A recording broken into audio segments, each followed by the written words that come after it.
Good day. I'm Dr. Richard Lewis Miller. I'm the host of Mind, Body, Health, and Politics. Today, I want to talk to you about the topic of chance. You see, Einstein said, God doesn't play dice with the universe.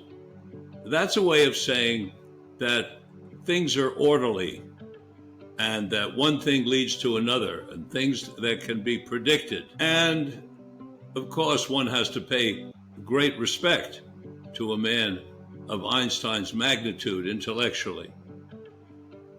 But I had something happen to me when I was a little boy that gave me a different outlook on life.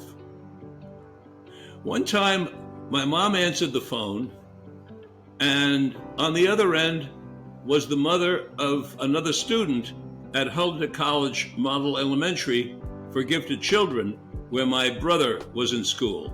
And this was the mother of another student.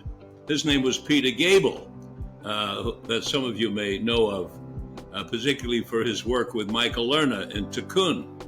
And Peter's mother was a famous personality, an actress named Arlene Francis. And so my mom answers the phone, and it's Arlene on the phone, and she's crying. And what happened? Arlene tells her that they used a weight to hold a window shade down because the spring had been broken and it wasn't staying down. So they put a weight on it.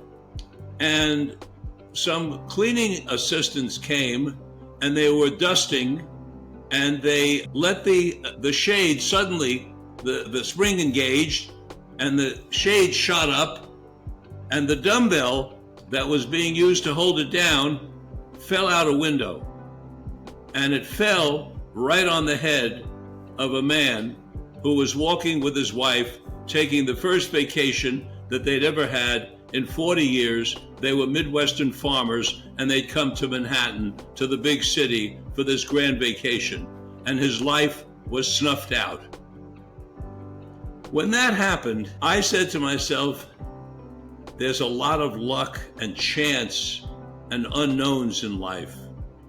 Life is not predictable. There are things that we can predict, but then there are other things we cannot predict. And we have to live with that. That's just how life is. It's not good, it's not bad, it's not indifferent. It's a part of what is.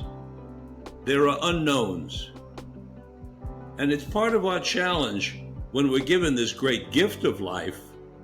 And I say great gift because, after all, when you compare almost any life, if not any life, to non-being, well, that's a tough choice, right? I mean, there are some lives that people have that many of us would say, oh my gosh, how can they possibly live that way?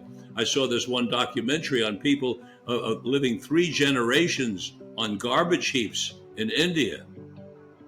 Yet at the same time, those people still have life. And how can you compare that to those unknown amount of sperm and eggs that never made it to conception? They don't even know that they don't exist. Whereas with life, we know it exists. And so it's our job, if not a job, our task, if not a task, sometimes a challenge, to be grateful for the life that we have and do everything we can to enjoy it and make the most of it, because it may well be the only life we have. And that's another topic for another day. And until that other day, this is Dr. Richard Lewis Miller, reminding you that good health is worth fighting for, and it's essential for life, liberty, and the pursuit of happiness.